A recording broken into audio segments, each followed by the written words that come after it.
Post పెట్టారండి. దాంతో గుంటనక్కల మొత్తానికి గోపు పగిలిపోయినట్టు అయింది.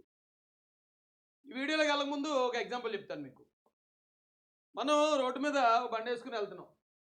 ఎవరో ఎదుటి నుంచి వచ్చి ఆ కారుతో మన బండిని గుద్దారు. గుద్దితే ఆ పక్కన కూర్చున్న 10 మంది పరిగెట్టుకుని వెళ్ళి ఆ కారులో ఉన్న ఆయన్ని పట్టుకుని కొట్టి చంపేశారనుకోండి. ఎవరిని వేస్తారు లోపల? ఫస్ట్ మనల్ని వేస్తారు. ఎందుకంటే నీ బండికి ఇలా జరిగింది కాబట్టి వాళ్ళు వెళ్ళి కొట్టి చంపారు కాబట్టి వాళ్ళు నీ మనుషులు అయి ఉంటారు. నువ్వే అతన్ని కొట్టి చంపించి ఉంటామని మనం ఏ తప్పు చేయకపోయినా మనం లోపల దొబ్బుతారు. ఇది చిన్న లాజిక్ ఇది. ఇదే లాజిక్ జీవీ రెడ్డి గారి మీద కూడా ప్రయోగించారు. ఆ జీవీ రెడ్డి గారు బండి వేసుకుని వెళ్ళేవాళ్ళగా అవతల నుంచి వచ్చే కారు ఒకవేళ తెలుగుదేశం పార్టీ అనుకుందాం. నిజంగా యాక్సిడెంట్ జరిగిందా లేదా తర్వాత గొడవ. జీవీ రెడ్డి గారికి సపోర్ట్ ఇస్తున్న ముసుగులో చంద్రబాబు నాయుడు గారిని బదనాం చేసేసారు. చంద్రబాబు నాయుడు గారిని కార్యకర్తలకు దూరం చేసే ప్రయత్నం చేశారు. చంద్రబాబు నాయుడు గారి మీద ఐఏఎస్ఎల్కి ఐపీఎస్ఎల్కి కొమ్ము కాస్తారు, వాళ్ళ మీదే ఆధారపడతారు తప్ప క్యాడర్ను పట్టించుకోవడానే ఒక బలమైన బురద చల్లడానికి చాలా గట్టి ప్రయత్నాలు చేశారండి. ఆ విషయం తెలివైనోడు జీవీ రెడ్డి గారికి తెలీదా? వెంటనే ఆయనకి అర్థమైపోయింది, ఒరే వీళ్ళు నన్ను బలిపశువు చేసేస్తున్నారు, వీళ్ళు బాగానే ఉంటారు, నన్ను వంక పెట్టుకుని చంద్రబాబు నాయుడు గారిని తిట్టేసి దీని అంతటికీ కారణం నేనే అనేది క్రియేట్ చేసేలా ఉన్నారా బాబు అని ఆయన పోస్ట్ పెట్టేశాడు. ఆ మాత్రం తెలివితేటలు ఉండవండి. ఏడు మనకేనా తెలివితేటలు జీవీ రెడ్డి గారికి ఉండవా? ఇమీడియట్గా పోస్ట్ పెట్టడంతో అందరికీ సమాధానం చెప్పాడు ఆయన. ఆయన పెట్టిన పోస్ట్ ఏంటో ఒకసారి చూద్దాం.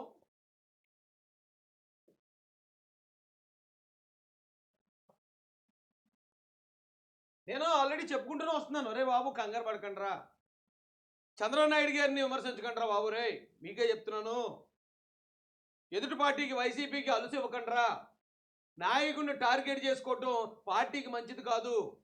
చంద్రబాబు నాయుడు గారి గొప్ప వ్యక్తిత్వం అలాంటి యంగ్స్టర్స్ పార్టీలో కొత్తగా వచ్చిన వాళ్ళు అందరికీ తెలుసు. ఆయన ఎవరిని మోసం చేద్దామనో ఎవరిని నాశనం చేద్దామని అనుకోడు. ఉన్నంతవరకు అవకాశం ఉన్నాకే ప్రయత్నిస్తాడు, పరిస్థితులు కుదరపోతే తప్ప. అలాగే జీవీ రెడ్డి గారు కూడా ఆయన చాలా ఇంపార్టెన్స్ వస్తాడని నేను మొత్తుకున్నాను. ఎవడన్నా వినండి అన్నమాట కొద్దిమంది. అబ్బాయి కాదు, నువ్వు జీవీ రెడ్డి గారికి సపోర్ట్ చేయకుండా నువ్వు చంద్రబాబు నాయుడు గారికి సపోర్ట్ చేస్తావేంటని నన్ను కూడా తిట్టారు కొంతమంది. మరి వాళ్ళు తెలుగుదేశం ముసుగులో ఉన్న ఐపాక్ టీమా మరేంటో నాకు తెలియదు, కానీ వాళ్ళందరికీ సమాధానం చెప్తాడు. నేనేది చెప్పడం జీవీ రెడ్డి గారే చెప్తారు. నిన్న ప్రవేశపెట్టిన ఆంధ్రప్రదేశ్ రాష్ట్ర బడ్జెట్ కేవలం 33,000 కోట్ల అతి తక్కువ రెవెన్యూ లోటుతోనే 3,22,000 కోట్ల భారీ బడ్జెట్ని ప్రణాళికాబద్ధంగా రూపొందించారు. నేను నా వృత్తిని కొనసాగిస్తూ రాజకీయాలకు దూరంగా ఉన్నప్పటికీ శ్రీ నారా చంద్రబాబు నాయుడు గారి నాయకత్వం పట్ల, ఎవరి పట్ల అండి? శ్రీ నారా చంద్రబాబు నాయుడు గారి నాయకత్వం పట్ల నాకు ఎప్పటికీ గౌరవం అభిమానం ఉంటుంది. అంటే నిజంగానే చంద్రబాబు నాయుడు కొంతమంది పకోడీగాళ్ళు అయితే ఒక అడుగు ముందుకేసి చంద్రబాబు నాయుడు గారు ఆయన్ని పిలిపించి తెగ తిట్టేశారట, బండ బూతులు తిట్టేశారట. తిట్టేసి నువ్వు రాజీనామా చేస్తావా లేదా జీవిరెడ్డి అని చెప్పి ఆయన ఒత్తిడి చేసి రాజీనామా చేయించారని కూడా కొంతమంది పనికిమాలిన పకోడీ అందువల్ల అనాలిసిస్ చేశారు. ఒకవేళ నిజంగా అదే జరుగుంటే ఆత్మాభిమానం కలిగిన జీవిరెడ్డి ఈయన ఈరోజు నా చంద్రబాబు నాయుడు గారికి అనుకూలంగా మాట్లాడతాడా? మాట్లాడకుండా సైలెంట్ అయిపోతాడు. ఎందుకంటే ఆయనకు ఆత్మాభిమానం ఎక్కువే. ఇలా వచ్చి సపోర్ట్ చేయడు కదా. అందుకే కంగారు పడకండిరా బాబు అని చెప్తాను నేను. ఎగిరెగిరి పడకండిరా వెంకయ్య మల్లారా అని చెప్తాను నేను. ఎంటాడా ఎవడన్నా నా మాట? పార్టీని మొత్తం బదనాం చేసి పాడేయడానికి తయారయ్యారు. ఏమంటే తక్కువ కాలంలోనే టీడీపీలోనూ ప్రభుత్వ వ్యవస్థలోనూ నాకు గౌరవప్రదమైన బాధ్యతలు అప్పగించడం నా జీవితంలో ఎప్పటికీ మర్చిపోలేను. ఏం చెప్పండి ఆయన చంద్రబాబు నాయుడు గారి కోసం? తక్కువ కాలంలోనే పార్టీ పదవులు, ప్రభుత్వంలో పదవులు కూడా ఇచ్చిన నారా చంద్రబాబు నాయుడు గారిని నేను ఎప్పటికీ మర్చిపోలేను. అంత విశ్వాసం ఉన్నాడు ఆయన. దాన్ని చంద్రబాబు నాయుడు గారి మీద అంత విశ్వాసం చూపిస్తున్నాడు ఆయన. ఆయన అడ్డుపెట్టి ఆయన బాగానే ఉన్నాడు కదా, ఆయన వెనకేసుకొస్తూ చంద్రబాబు నాయుడు గారిని అటాక్ చేయటం చెప్తాను. వాళ్ళు కూడా ఎలాంటి వాళ్ళు అటాక్ చేశారు. ఈ అవకాశానికి నేను ఎప్పటికీ మా సార్ శ్రీ నారా చంద్రబాబు నాయుడు గారికి రుణపడి ఉంటాను. ఎవరికటండి? మా సార్, మా ఎక్స్ సార్ కాదు, మా ఎక్స్ బాస్ కాదు, మా సార్. అంటే ఎప్పటికీ కూడా ఆయనే మా నాయకుడు అని ఇండైరెక్ట్గా చెప్పకనే చెప్తున్నాడు కదా ఆయన. ఇప్పటికీ కూడా చంద్రబాబు నాయుడు గారు మా సార్ అంటున్నప్పుడు ఆయన అడ్డు పెట్టుకుని నారా చంద్రబాబు నాయుడు గారిని బదనాం చేద్దామని ప్రయత్నించిన వాళ్ళు కనీసం ఇప్పటికన్నా కాస్త సిగ్గు తెచ్చుకోండి. కంగారు పడకండి. మనకి మనసులో కొన్ని ఉంటాయి. ఓకే, గవర్నమెంట్ మంది వచ్చినప్పుడు నేను గతంలో పనిచేశాం కాబట్టి మాకు అది జరగలేదనే ఆ చిన్న చిన్నవి ఉంటాయి, కాదంటలేదు. కానీ వాటిని ఇలా వేరే సందర్భాన్ని ఉపయోగించుకుని మొత్తం పార్టీని బదనాం చేద్దాం, నాయకుడిని బదనాం చేద్దామని ప్రయత్నించకూడదు. అది ద్రోహం అవుతుంది పార్టీకి. నీకు నిజంగా ఏదైనా సమస్య ఉంది కదా, నేను పార్టీలో నీకు పలానా గుర్తింపు దక్కలేదు, లేదా పార్టీలో నీకు ఇంకోటి ఏదో కావాలనుకున్నావు, అది జరగలేదు. జరగనప్పుడు నువ్వేం చేయాలి? ఏమంటే ఇదిగో నాకు పార్టీలో జరగలేదు, నేను వ్యతిరేకిస్తున్నాను, నాకు అర్జెంటుగా ఇది కావాలి, అడుగు, తప్పలేదు. కానీ ఇలాంటి డొంకట్టుకుని లాగుదాం, ఎక్కడ ఏది దొరుకుతుందో దాన్ని పట్టుకుని మన అక్క సంతో తీర్చేసుకుందాం, ఏం పద్ధతి అండి ఇది? ఏం పద్ధతి ఇది? ఆంధ్రప్రదేశ్ అభివృద్ధి ప్రజా సంక్షేమం కోసం 2029లో కూడా మా సార్ ముఖ్యమంత్రి అవ్వాలి. రాష్ట్ర పురోగతికి ఆయనకు మద్దతుగా నిలవటం ప్రతి అభివృద్ధి కోరుకునే తెలుగు వ్యక్తి బాధ్యత.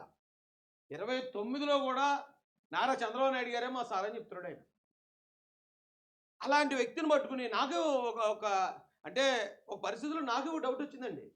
ఏంటంటే జీవి రెడ్డి గారు రాజీనామా చేసినట్టు చేసి ఏంటి వీళ్ళందరికీ కానీ పర్సనల్గా టచ్లోకి వెళ్ళి నన్ను నిజంగానే చంద్రబాబు నాయుడు గారు తిట్టారండి, లేకపోతే నాకు ఇలాగ అన్యాయం జరిగిందండి, మీరు అందరూ నాకు సపోర్ట్ ఎందుకు చేయరండి అని ఇంటర్నల్గా కానీ వీళ్ళందరినీ రెచ్చగొట్టాడా అని నాకు ఒక అనుమానం వచ్చిందండి వీళ్ళందరికీ. ఎందుకంటే ఎంతమంది జీవి రెడ్డి గారికి అనుకూలంగా చంద్రబాబు నాయుడు గారిని తిట్టటువంటి, అది టీడీపీ అనుకూలమైన వ్యక్తుల్లాగా ముసుగేసుకుని జీవి రెడ్డి గారు కానీ ఇదంతా నడిపిస్తున్నారా అని అనుమానం వచ్చింది. అందుకే నేను ఇప్పుడు వచ్చి ఆయన గురించి తప్పుగా మాట్లాడలేదు. కానీ అనుమానం వచ్చినా అబ్బే ఆయన అలాంటి వాడు కాదు, నేను మాట్లాడాను కదా, అంత కన్నింగ్ వ్యక్తి అయితే కాదు అనుకున్నాను.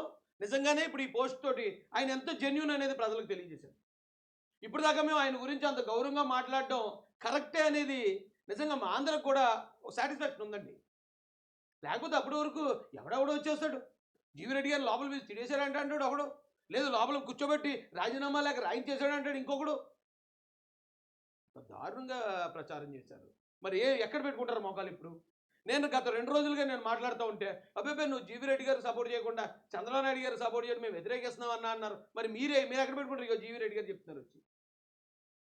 అయితే కొంతమంది నాతో మాట్లాడారండి, కొంతమంది ఎన్ఆర్ఐ టీడీపీ వాళ్ళలో ఓ చిన్న సంతృప్తి ఉంది. ఏంటి అంటే పార్టీ గెలిచిన తర్వాత మమ్మల్ని మాకు సరైన ప్రాధాన్యం ఇవ్వట్లేదు, లేదా మాకు కనీసం ఒక టీటీడీ దర్శనం కూడా దొరకట్లేదు, మమ్మల్ని సరిగ్గా గుర్తించట్లేదు అన్నారు. ఓకే, అలాంటివి ఏమైనా ఉంటే కమ్యూనికేట్ చేయండి.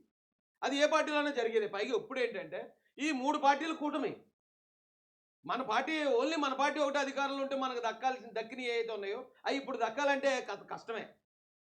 కాబట్టి అలా చిన్న వాటికి ఎవరో ఇంకొక ఆయన నేను టీవీలో డిబేట్లు చేశానండి, నాకు ఏదో ఏంటది నామినేటెడ్ పదవి ఇస్తానన్నారు, ఇవ్వలేదు అంటే ఓకే, ఆ బాధ ఉండొచ్చు, నేను దానికి కాదంటలేదు. కానీ మీ బాధ ఏదైతే ఉందో ఆ బాధనే బయటపెట్టండి తప్ప ఇంకొకళ్ళ బాధను ఉపయోగించుకుని ఈ డొంక తిరిగిడి దాడి చేయడం మాత్రం చాలా తప్పండి, నేరం అది.